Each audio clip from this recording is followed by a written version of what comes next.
getting used to that song. I like it more every week. I'm going to start making up words to that song and just keep them in my head because they're usually going to be not politically correct words when I'm singing, making up stuff. How you doing, Lyle? I'm great, buddy. How are you? Fantastic. You know what I did today? No. I made refrigerator pickles because Mama sent home a bunch of cucumbers. I have been watching a lot of videos about that and pickling other types of vegetables and putting spicy stuff in them, which I like that a lot anyhow. So that interests me very much, you know. I'll have to bring you a jar of Chicago Jardiniere when I head down there later this year. So Okay. Sounds like a plan, man. We got, I got to tell you, Mark, today has been a wonderful day. It's only 83 degrees here. This time Monday night, it was 90 something. So yeah, I'm thrilled with all that. We got about 5 or 6 days of low to mid 80s, maybe a day or two in the high 80s, but no 90s for at least 5 days, unless they change it. And that is just wonderful as far as I'm concerned. it is 73 degrees right now here at my house. Outside. Wow. You know, it's great. It's comfortable and stuff, but it's going to slow that flathead bite down even worse. You just got it. You just started. I know. So we're going to do some channel catfishing this week for sure. We'll get back out there. I'm good with that. That's fine. They eat really well. They do. I still got half a bag of shrimp left over that I didn't take with me last time. I'm going to take that and some bluegill and use some cut bait and try to drag some bait. You should have grilled that up. I think these were freezer burn, Lyle. Oh, okay.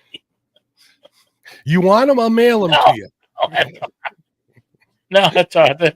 You just make some bait out of them and call it a day.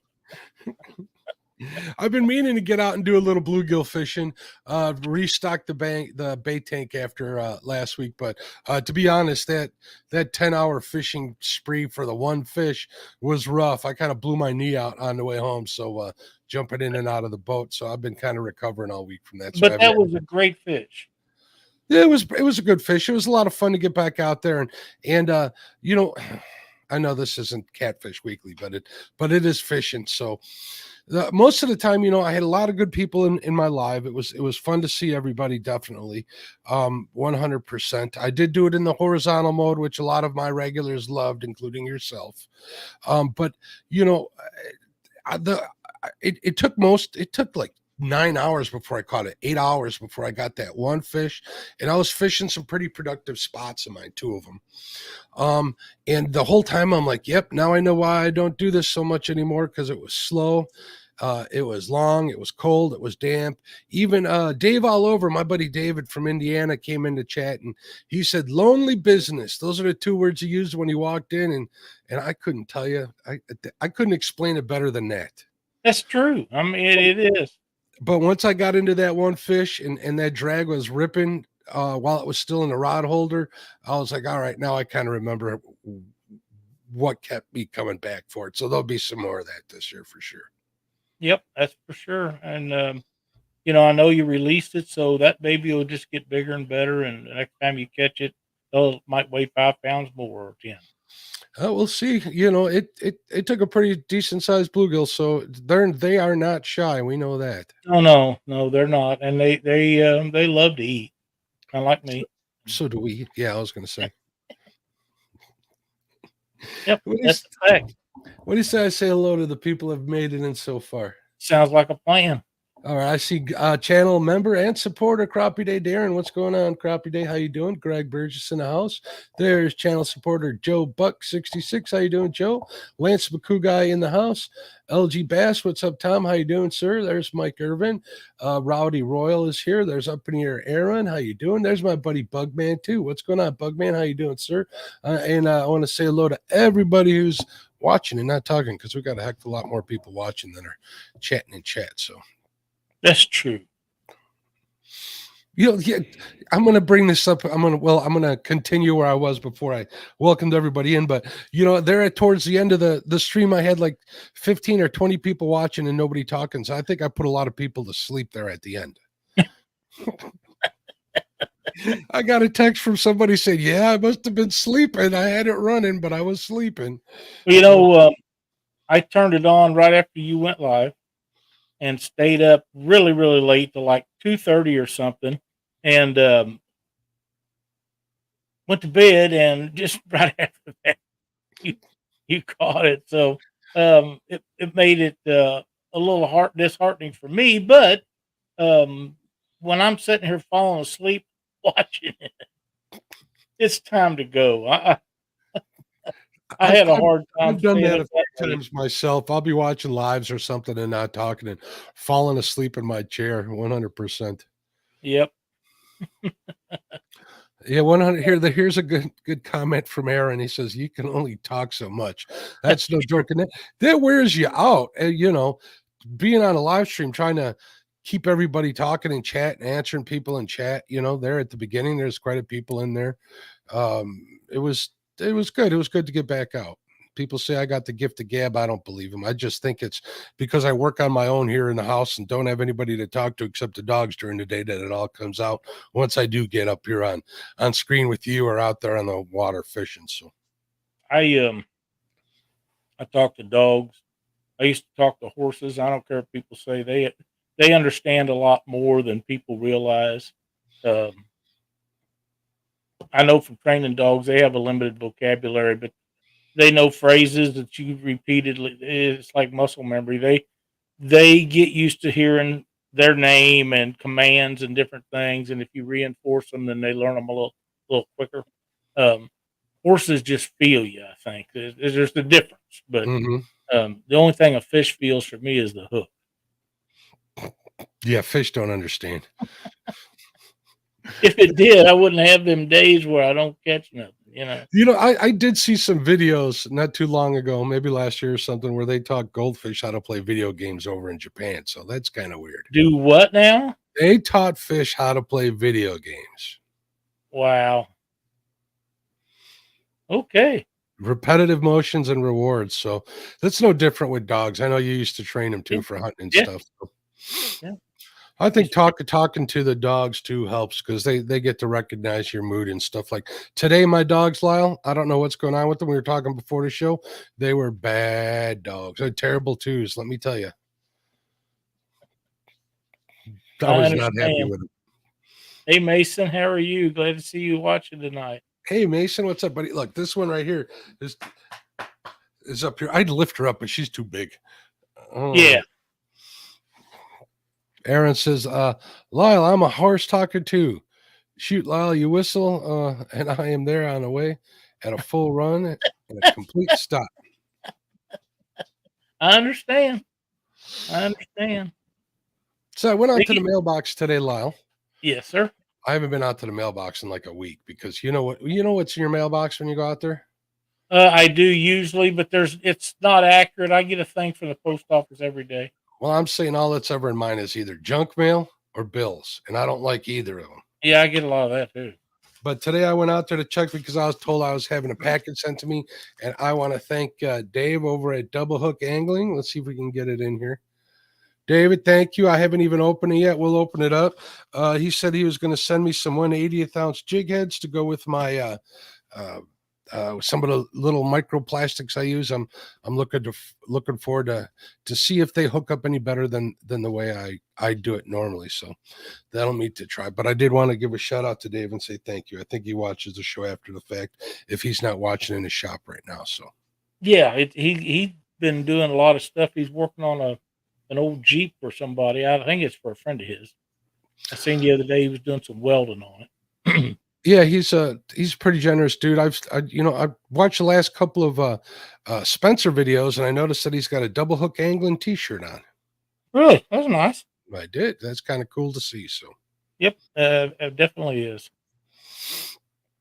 I want to make sure I say hello to Mason. What's up, young man? And also look at the Schmieder the Cedars joined us. Hey, welcome. Mike Irvin's joined us. How you doing, Mike? Rowdy Royal in the house. What's going on? I'm trying to see if I missed anybody. I think we got those people covered. If we see you coming in, we're going to say welcome, as we always do. That's fact. That is a fact. We talked about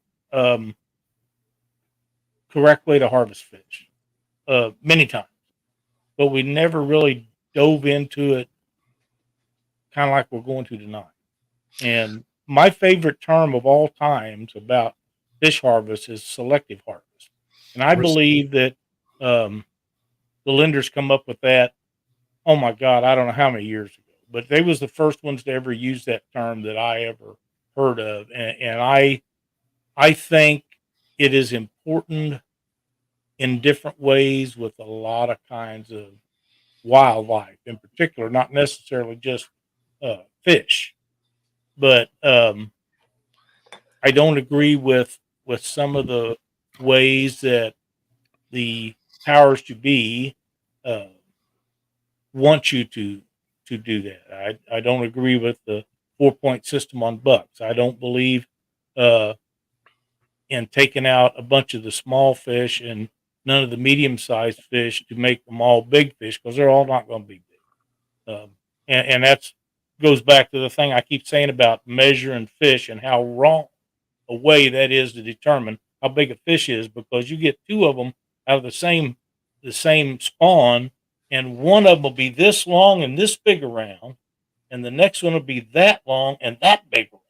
That's a Measuring fish is the most piss poor way you could ever account for how the size of it. Weight's the only true way to know, but in some cases, it's the best way for the safety of the people fishing. I got that.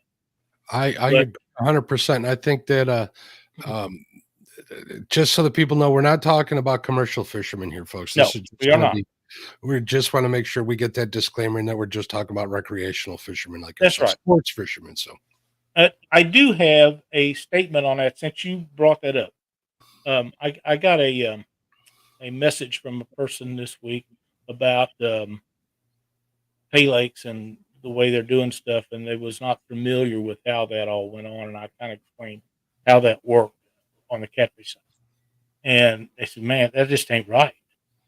That they put all them fish in there, and then they catch them a few times, they die, and they throw them in the dust." I said, "No, it's not right."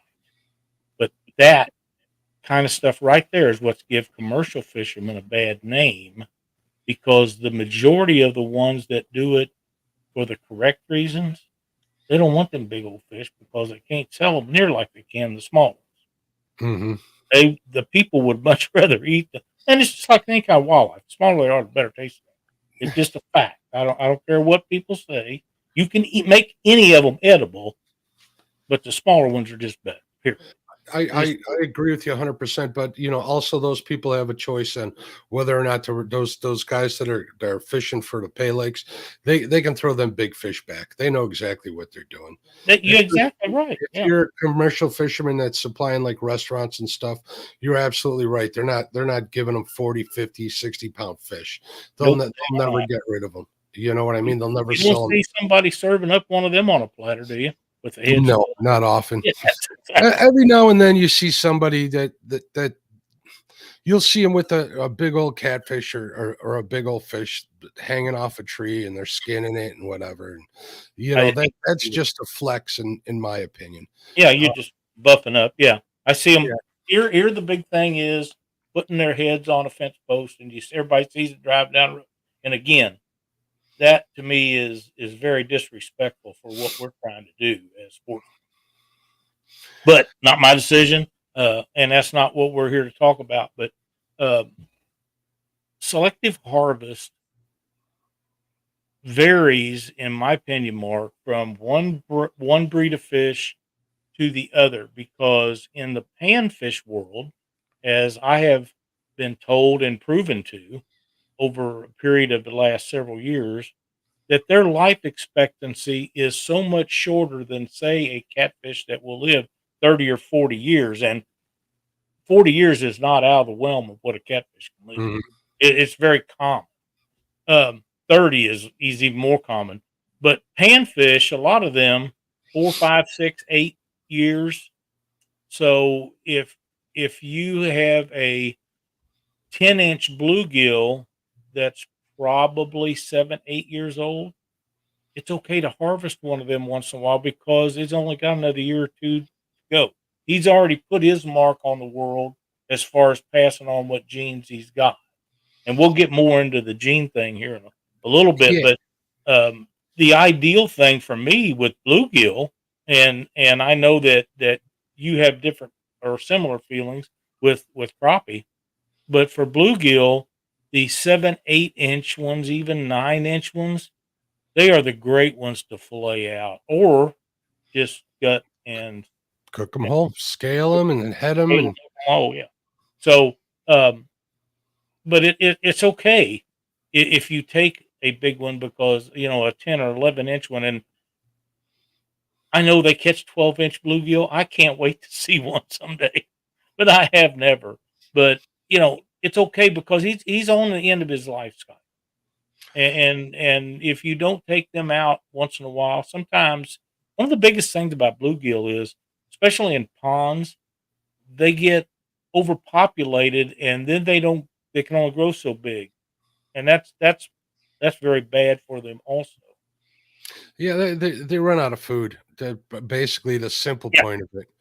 And a lot of people already, I know, in chat and the people listening, they realize that too. But there's other things in play. I had done a little bit of research before tonight's show just recently, and you had mentioned how long a, a crappie and a bluegill grow, and you were right on the money when you said 6, 7, 8 years. But some grow bigger faster. Uh, I was in the research I was looking, it's depending on the water quality, the forage, the obviously the algae, the weeds, the balance of the ecosystem of, let's say, a pond. They do a lot of these studies on ponds because it's a smaller, uh, it's an easier place to get numbers from. You can get two different growth rates in two different bodies of water that are just across the street from one another, which is how they do that. Adding to that, and I agree with you 100%. You got to take some of them bluegills once in a while. They are a little better to eat, but I'd like to practice post spawn for the really big ones. If I'm going to take a really big one, if I think that one's pretty much done, I'm going to wait until after spawn. I'm going to let it do its business for that last part of the year, and yeah, then it's either going to be on in for cut bait or on my dinner plate, plain and that's simple. right. One thing, Mark, that really gets my attention is people that think that you have to release every fish, and some people don't eat fish. They release every fish, and that's okay. Yep. But the if you think that you have to release every fish, it if you get one that's deep hook and it's bleeding bad, you might as well harvest it as to let it go bad because if you don't, it's turtle bait or raccoon bait or whatever's around Mhm. that body of water. You if you like eating fish and it's hooked deep, and especially if it's bleeding bad, it's going to die. So just take it because usually if it's bleeding that bad, the hook's got in the gill somehow, and without the gills, it can't breathe. There's Lee Evans. What's Wow, up, Lee? haven't seen Lee in a while. Yeah, Some read that for me, would you? I need to hear it from somebody else. Pardon me? Just because Mark wears glasses, he really is smart. Oh, Lee, you There goes my head.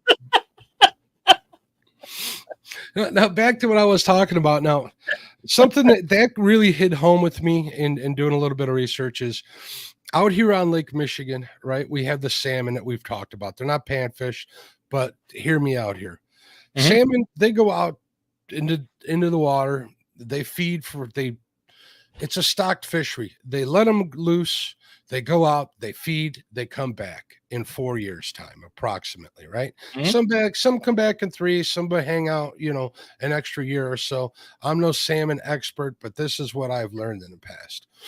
Now, what do you think the difference is when they come back? You're always getting that year class. The difference between a 15-pound salmon and a 30-pound salmon is ridiculous. Yes. Those are the ones, the big ones, from what I'm told, are the ones that have fed the best during their lifespan and have spent time, in the right conditions, plain and Mhm. simple. Makes and sense. with the right group of other fish. So that'll show you how genetics doesn't have all that much to do, and definitely feeding and conditions has just as much to do. Another thing that I came across in the little bit of research I did was, a lot of these guys that stock ponds, they claim they have, great genetic fish. Let's take bass, for instance. I know you have a newfound love for bass, Lyle. Mm-hmm. You, oh, Really? sorry, but I told you I was going to be nice. I got you. I just figured I'd put that out there. A lot of guys will stock their ponds with this lunkers type genetics, thinking they're going to get 10-pound bass in their ponds, and then they complain and they want their money back because they don't grow any bigger than any fish that are already there. Which lends another thing to point out that it's not always just genetics. It's more their environment having to do with anything that'll actually prevent them from growing to said size. So you can have crap genetic fish in there, and the good genetic fish you add to it or stock with it aren't going to do any better. Ryan at Setting Hooks and Crossing Eyes says you build a pond, put 500 bass in it, enough bluegills to feed 500 bass. The next year you have 15,000 bass. And unless that is a gigantic pond, it's overstocked at that point. Correct? Well, it's funny that he mentions that, because the couple of videos I said they were talking about, let's say you have a pond and you want an average of like 3-pound bass, right? So you figure you got 3-pound bass in there, you got 100 bass at 3 pounds in that size of a pond, right? Well, each one of those things are going to take like 200 bluegill to get to that size. That's a lot of bluegill. So you got to have a lot of bluegill. Yeah. And then what happens is they breed, and then the next year you got to take 200 bass out because you're not going to have that, you're not going to have that many bass in there that you're looking for. So there's an example of you need to harvest quite a bit. You need to keep, especially if you're managing your own private pond, you need to do your research and stuff. So that's exactly 100% correct. Kevin says some of these guys will attack anyone that would dare to stringer a bass, like there is an endangered species or something. And they're not. And you're right. A wise man told me once, and I've said this many, many times, every one of those you take out of a body of water is one that will not eat another crappie and bluegill. That's just you being vengeful, Lyle. I think you're right about that.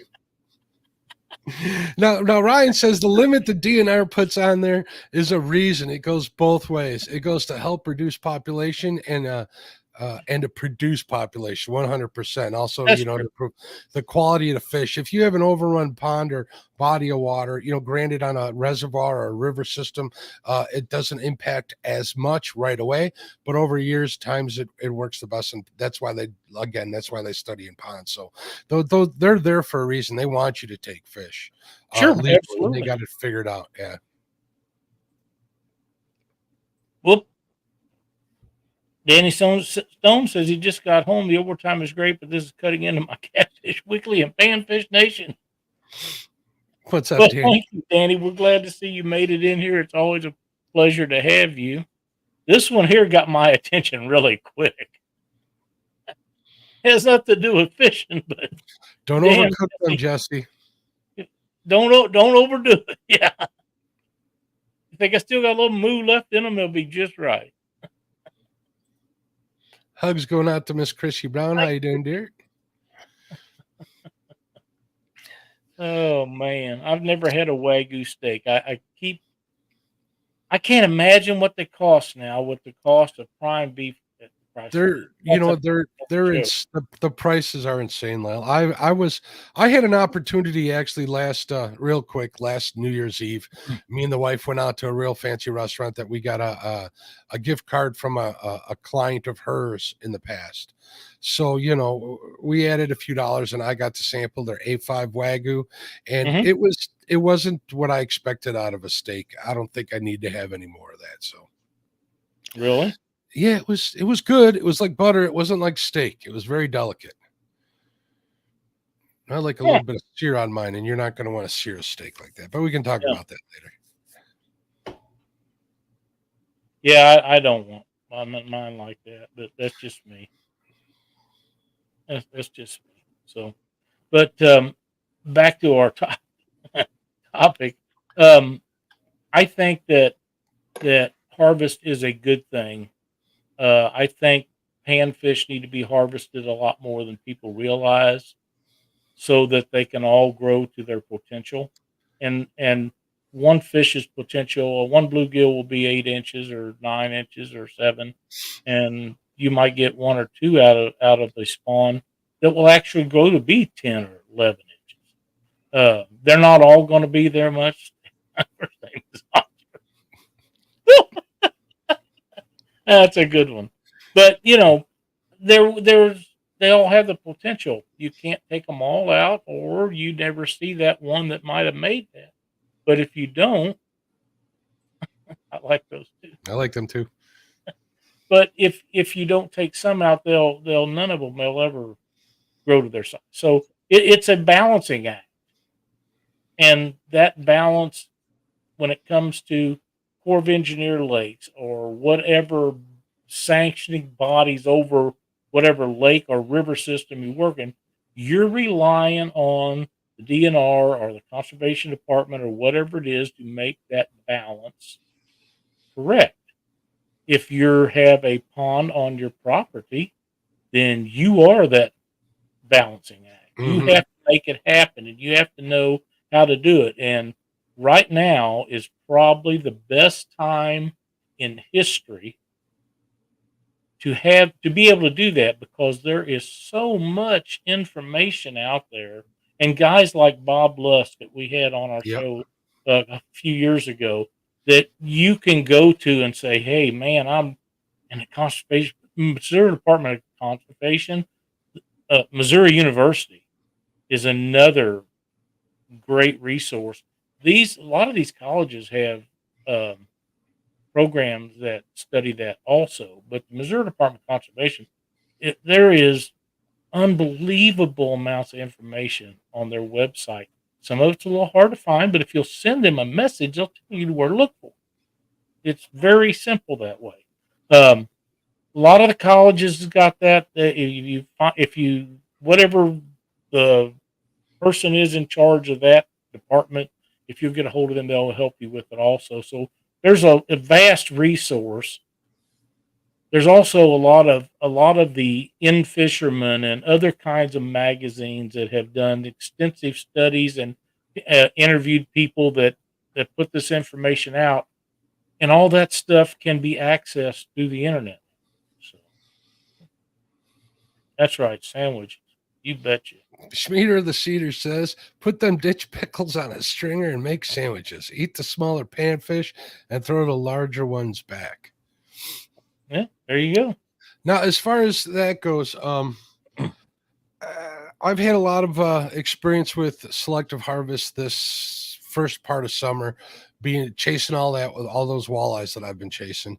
And I've gotten quite a few over on the top of the slot. Our slot here, and we've talked about this before, is 14 inch minimum, a creel of 4 with a protected slot between 18 and 24, one fish above 24. I've caught a bunch over 24 and I put them back. If I can get 4 fish, if I get my limit, they're usually in the 14 to 18 range, and those are the ones I kind of take home. So will I always do that? No, I don't always do that, but it definitely helps. If I got 4 in the live well and they're all in that first lower end of that creel limit, and I hook into a bigger one, that bigger one's going back. There's no reason to keep that. So Ted Ellenbecker has joined us. Welcome, Ted. Glad to see you in here tonight. Buck Williams. What's up, Buck? What's up, Ted? How you guys doing? There's Lance McCouguy. I like to eat fish.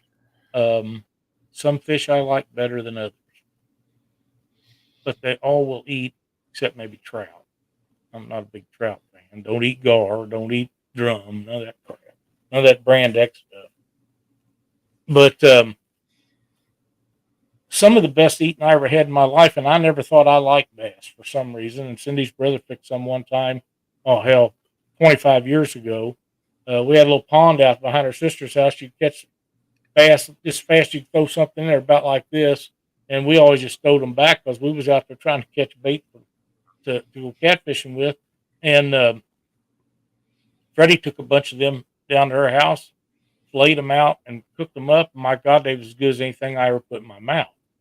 I mean, they was just awesome. So a lot of it does depend on how and who is cooking them, but some of them you just can't make taste good. I'll leave it there. I was invited to go ice fishing um, with Miss Tally, a friend of mine. I've had her on my show, and you know who I'm talking about. I do. She fishes in a weekly bass tournament. And her partner, her fishing partner, lives on this private lake right off of the Fox here.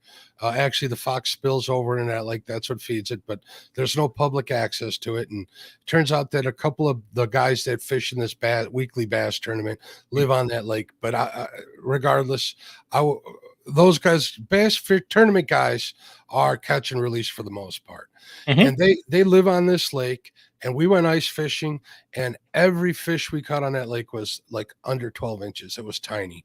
And they were saying it's so overgrown, so stunned that we were instructed by them to take them out. We had a big old fish fry. If they were under 16 inches, we were to take them and throw them in a bucket. And we literally had like 30 bass at the end of the day between like 5 of us.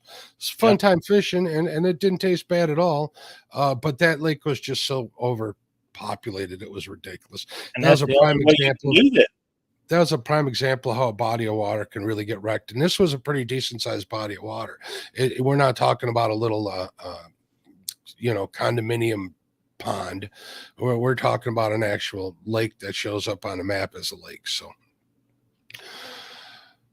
but it was weird with all them guys that are always preaching catch and release to keep the fish, keep the fish, keep the fish. Well, they have realized what happens with overpopulation, and that's the only way you get rid of them. There's Chad. Excuse me, Chadwick. What's up, Chad? But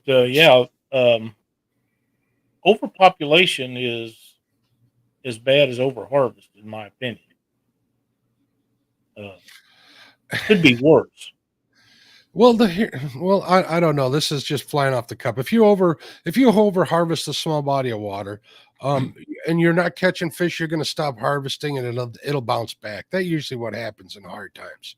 If it's overpopulated and you're not taking fish, it's going to stay overpopulated. Fish are just going to turn over and keep dying and going to waste. So that's right. Matt with Wannabe Outdoors has joined us. He was in your live feed the other night.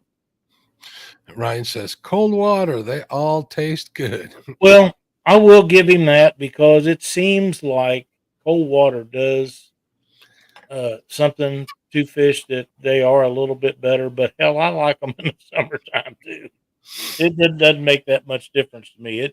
I just like to eat them. So I've had some pretty mushy fish in the hotter part of the year. So did you put them on ice, or did you just take them home?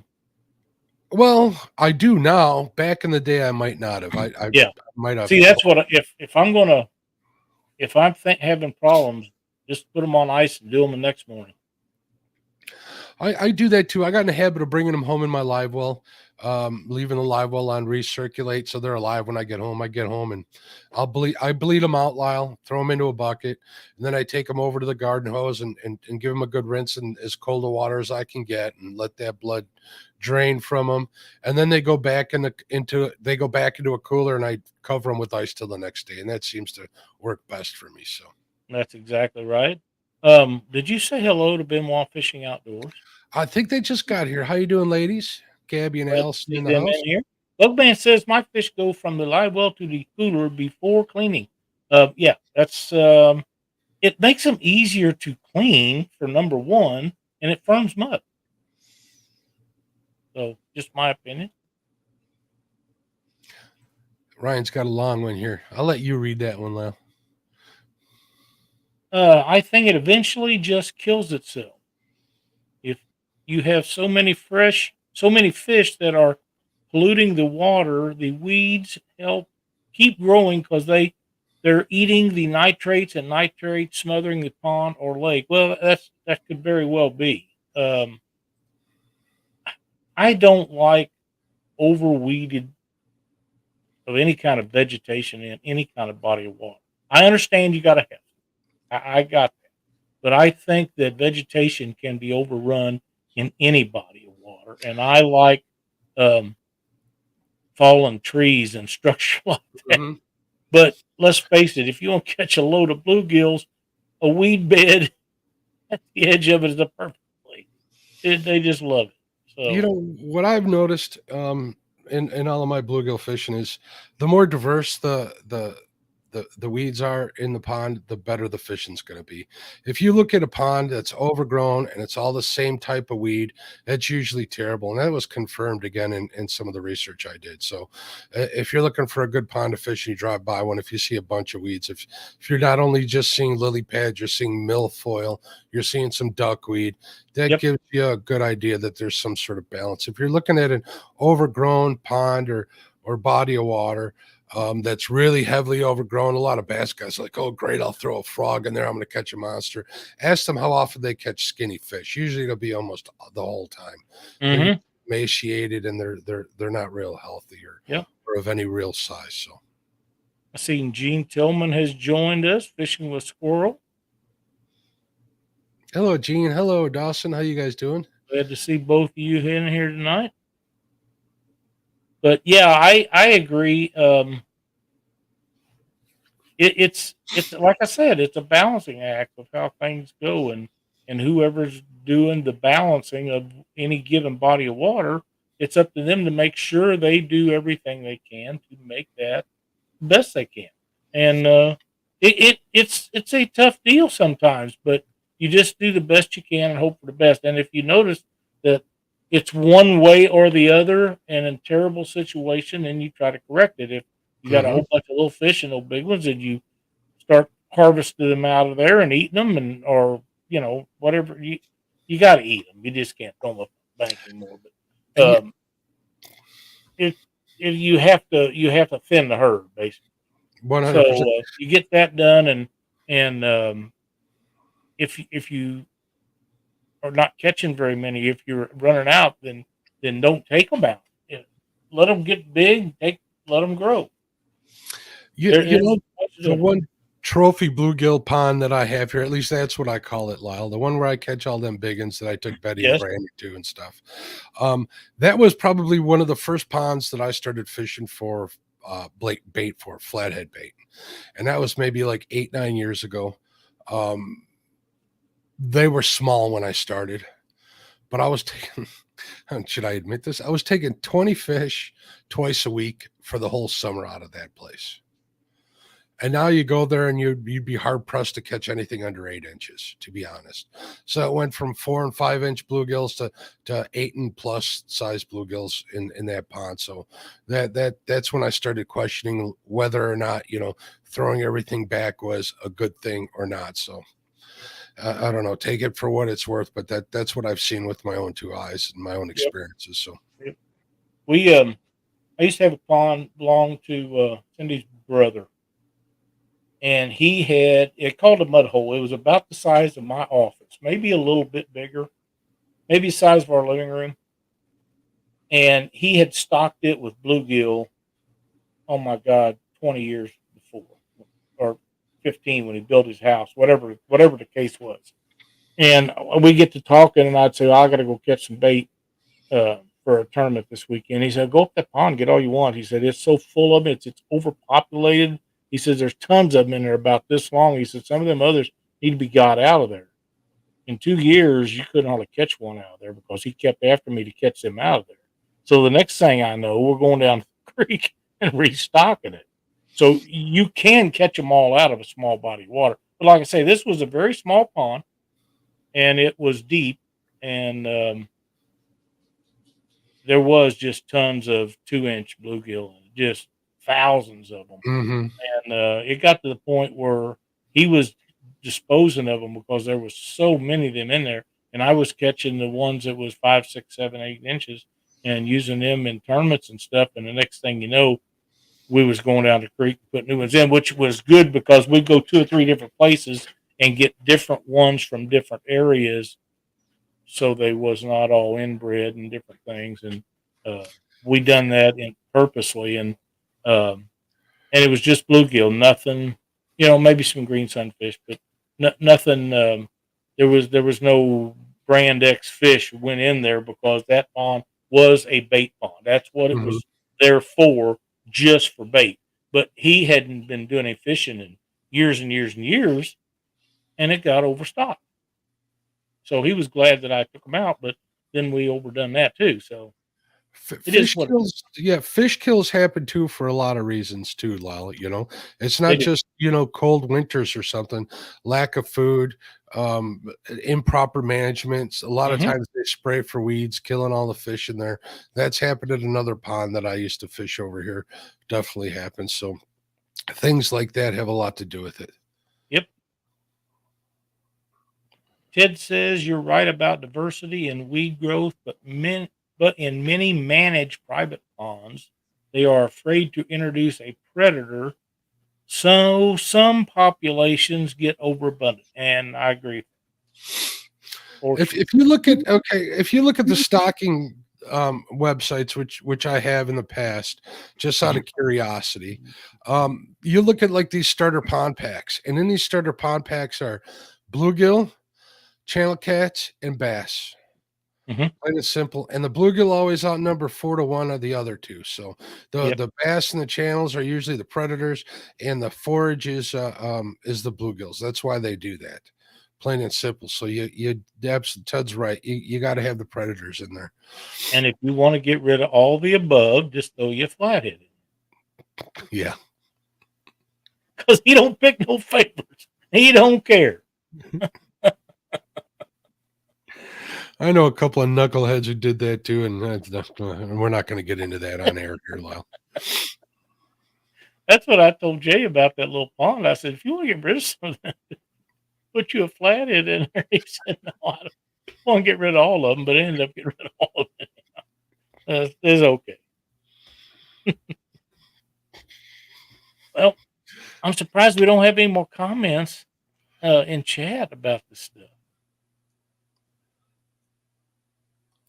922 Crappie Barbecue, welcome. He says, when you catch fish that their eyeballs are bigger than their head, overpopulation is a problem. That is a fact. Either that or you got a nuclear power plant too close to your house. Chernobyl.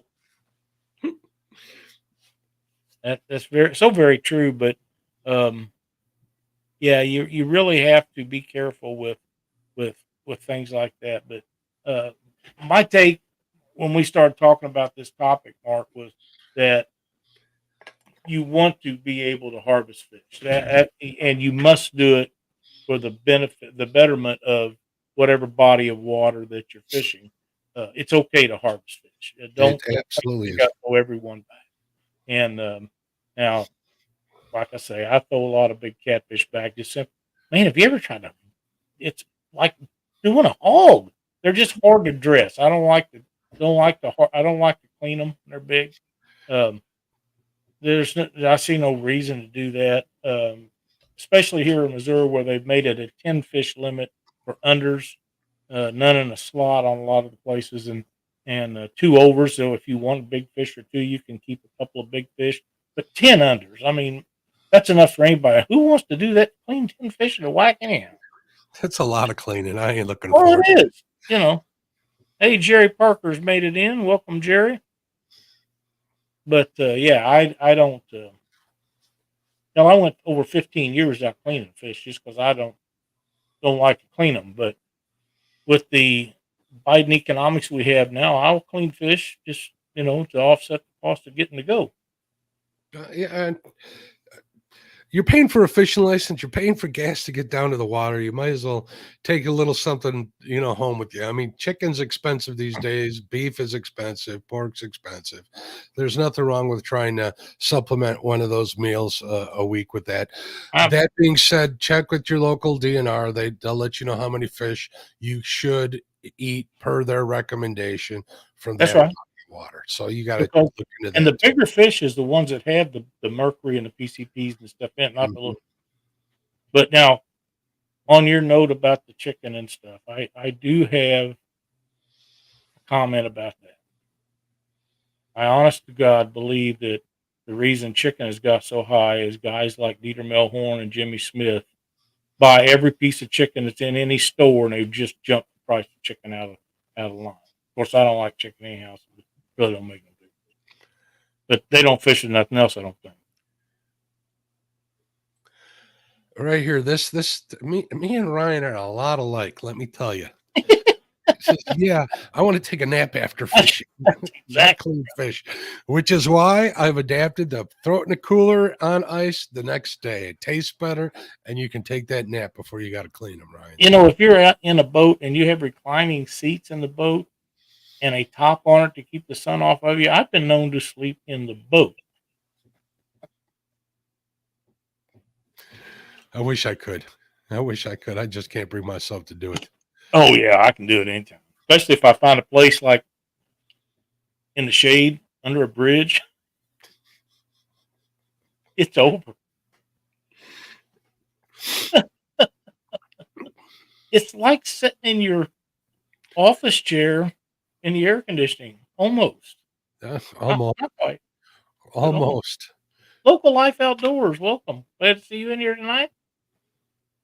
You guys Hey, if haven't you guys checked out could his hit that, run let over me ask him to hit that thumbs up for us, Lyle. Hit that thumbs up, folks. We appreciate you. We love having you here. At least show us some love with some thumbs up. We'd love to see them. Yep, absolutely would. Makes you two think that we're doing something correct. Matt from Want to Be Outdoors says, I took a nap while Mark was fishing. Just forgot to wake back up. I understand that. Yeah, I do. Yeah, I'm the same way. You never know when you're going to get hit. Ryan says I'm scared to death on our water, so it's just that busy. Could you imagine taking a nap in a busy part of or a busy path on Lake of the Ozarks, Lyle? It ain't going to happen. No, I don't want to do that. But you know, I like to sleep on small naps are a wonderful thing. I just had an idea. I think next time I go flathead fishing all night, I think I'm going to beach my boat somewhere. I think I'd be a little safer that way. I could take a nap and fish off the back of that. You guys can watch me sleep on live stream. How's that sound? We've watched Jody sleep before. We've heard her sleeping. She's snoring like Yeah. a buzzsaw. Buzzsaw.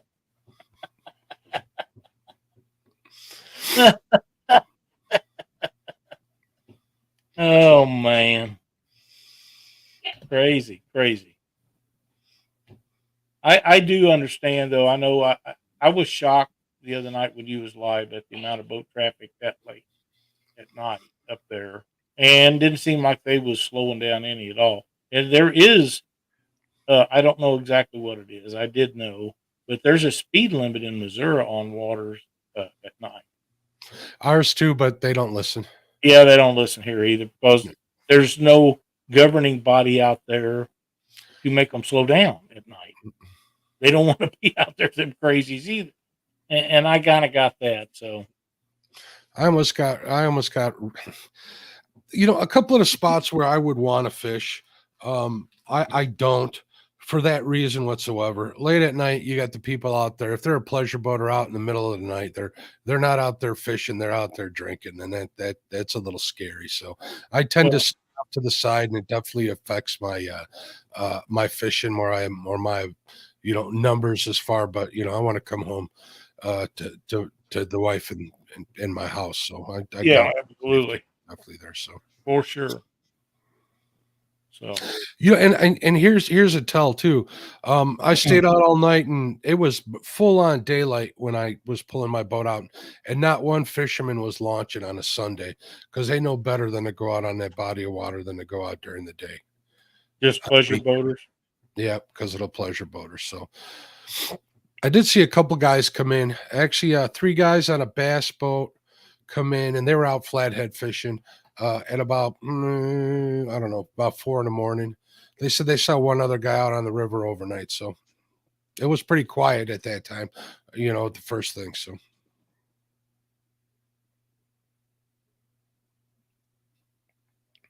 That's a great comment right there.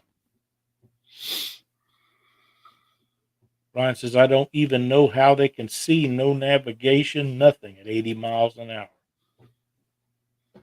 That's fact. That's fact. I mean, I could travel a lot more late at night, but I ain't gonna lie. Everybody keeps making fun of me getting older, and they ain't kidding. My night vision's a little bad. I end up driving by my GPS for the most part, and it just gets to be scary and unbearable after a while too. So That's right. And my theory has always been, if you're going to live by that GPS, which I have many, many times, if you stay on if you didn't hit nothing going up and you stay on that mark going back, you should not hit anything going back. And you can't do that at wide open throttle. You just can't. You got to slow down so you can stay on it. I hit a piece of firewood once, like a 16-inch piece of firewood once that was cut, either floated away off of someone's property or something, and that pretty much put the fear of God in me too. That was enough to wise me up.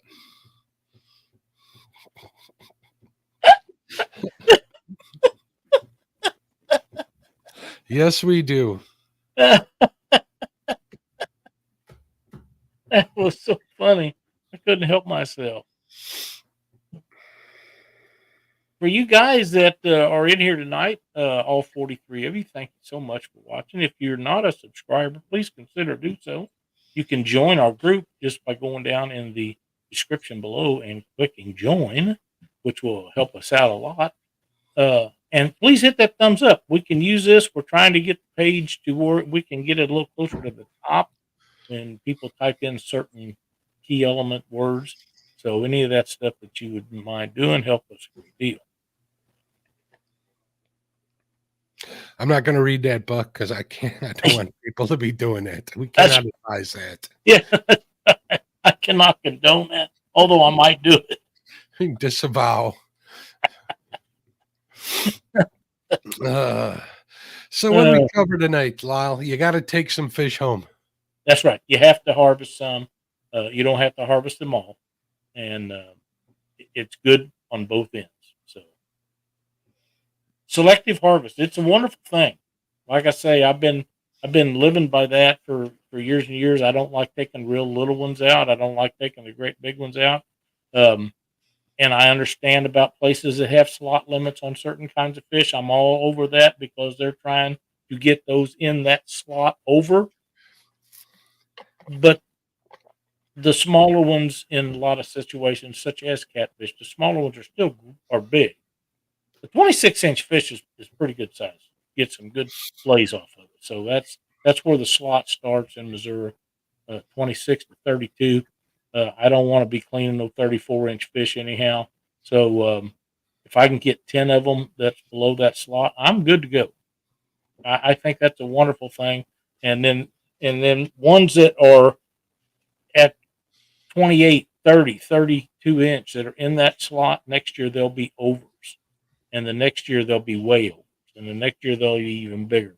So if you want to catch big fish, that's how you get them.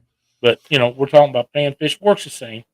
Mm-hmm. It works the same. They have regulations that you're only allowed to take so many. Most places have regulations like that. In Missouri, each body of water is different. Some of them have a 9-inch limit. They have to be over 9 to take them. Some of them have 8. Some of them have 10. Each body of water is different. So whatever body of water you're fishing, make sure you check those regulations and don't take more than what their limit is. Like crappie and bluegill, they are prolific breeders. They throw out tons and tons of eggs every year, and especially bluegill. I'm not sure about crappie. Bluegill a lot of times spawn several times a year, so you get a lot of bluegill. You get, crappie are prolific spawners. Look at how crappie fishermen, they take fish home. Yeah, 100% they do. They're meat hunters when they're out there fishing. You don't see too many guys talking about releasing fish. You see more people with tailgates full of them. 100%. Yeah, that's right. 205 Wild Action says a lot of fish and a lot of recipes. 100%. Yeah. For those of you that watched the show with Fishing with Chris a couple of weeks ago when we had him on here, it was a fun show. Really super nice guy, catches a lot of fish. He done a catch and cook a week or so ago where he ground up Cheez-Its and made breading out of that. And if it's half as good as he said it was, it's something to consider. I've tried that, Lyle. It's pretty good. I would think so. Mark, I got to tell you, I'm thinking this. It's hard to see because of the green. It is cheddar jalapeno Cheeto. There you And go. I'm thinking grind them babies up, make a breading out of them. I love them things and I love fish, so the two ought to go hand in hand. Now you're going to deep fry them, or are you going to put them in a shallow pan? No, I'm going to deep. Fish are meant to be fried. And I like frying fish. So, yeah, I know that there's all kinds of stuff like that people use for breading. And the more of it that I see, nobody has tried this, so I'm thinking it's got to be really, really good. Ryan over at Setting Hooks and Cross Ice says the chances of a fish living are drastically reduced after handling by after catch. Well, handling after catching does reduce the chances of them surviving. You're wiping off the slime coat, you're transferring bacteria to the fish.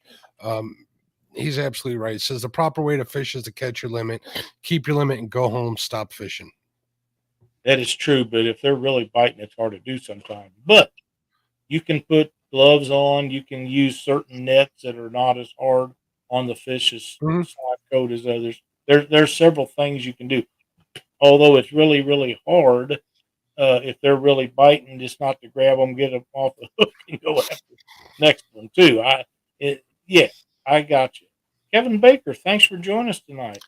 When I was really young and my fish with my grandfather, we had caught like a smaller catfish. And the story goes that I wanted him to release it. I mean, I was a toddler back in the day. And my mom says that my grandfather always used to tell me, don't play with your food. Put it in a bucket, son.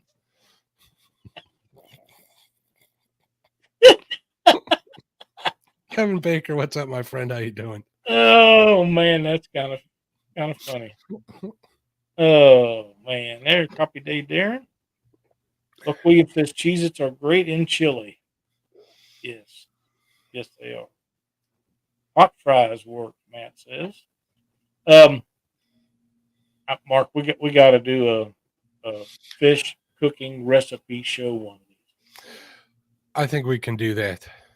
I've been trying to work it out in my head to figure out how to do it. So I think we can. I think we can I think we might be able to get something together here before the summer's over 100%. I think that needs to be done. We'll have a lot of fun with that. But I think that everyone that's in chat and watches our shows, if they would send me or send us and you their favorite fish recipe, that would just be awesome. That way we could try them out and judge for ourselves. Or even post them on the Panfish Nation Facebook page. That's perfect. Cool. Absolutely, yes. Will you stop? You mean little stuff? But yeah, that would be perfect. There's a million ways to fix fish. My mom was big on baking fish in the oven. Mm-hmm. I'm not sold on that. Maybe that's why I don't like drum, because she fixed it that way. God, that was the nastiest thing I ever put in my mouth. It is awful. But maybe that has something to do with it. I don't know. But I like my fish fried, and I like them fried in grease. Or whatever you want to call it. Don't make no difference to me. Deep fried is the way I like it. That is my favorite. Beer batter, cornbread, flour. Yeah. It's all good. Andy's red. That's about as good as it gets. But there's a lot of ways. There you go. Crappie Day Darren says Andy's red is all is good. Yep, I agree. Or blackened, yeah. Blackened, yeah. I need to try some more blackened here. Maybe make some blackened tacos here soon. I'm gonna do some smoking here before long.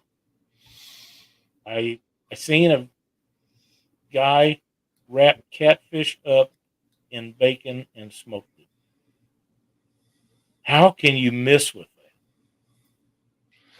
Pancake batter works good. There's an interesting one. That is interesting.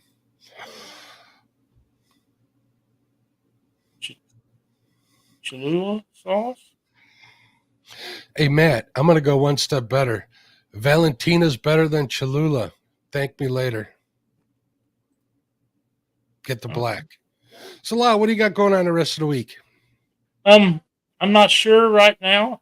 Need to go fishing with this cool weather. I'm enjoyed today so much.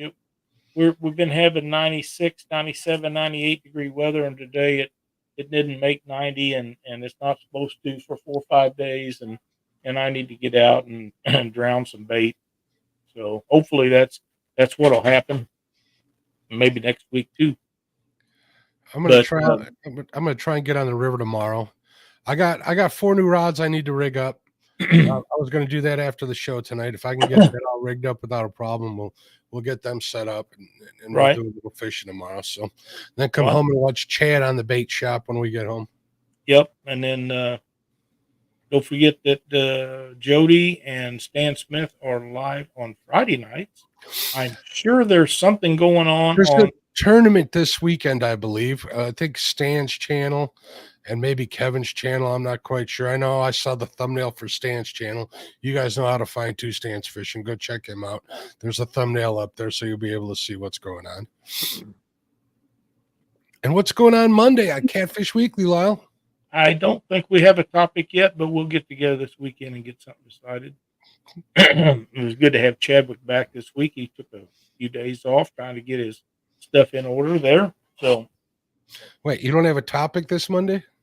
I don't think so. Oh, God, I forgot. Mark's going to join us. Mark's going to be on. I was like, what? Tarnations? I set him up. I forgot all about you, man. It's easy to do. But yeah, we will have Mark on with us, and we're going to be talking about fishing and probably mostly flathead, but we might throw a little bit of the channel cats in there. Let's talk some channel cats. I've been catching a lot this year, so yeah, I like channel cats. They're good eating. They're fun to catch. We make it. You know, a lot of us go up to Mendota all the time, and that they don't get much more fun for channel cats than that right there. But yeah, that'll be the topic that we'll have with Mark on. So it'll be a lot of fun. So everybody tune in Monday night for that. Well, you got anything else for the folks tonight? I think I'm pretty much done. I got nothing. I might go fishing tomorrow. I'm gonna try. If I don't go catfishing, we'll go bait fishing for sure. I might go live tonight if I get bored in the garage, rigging up all those poles and getting some stuff. I plan on doing a little bit of dragging some baits tomorrow, so I may go live. So you guys know where to find me. If you see me go live, feel free to stop in. I'd love the company. So absolutely. I think that'll do it. Thanks everybody for watching. We'll see you next week on Panfish Nation. Bye everybody. Love you.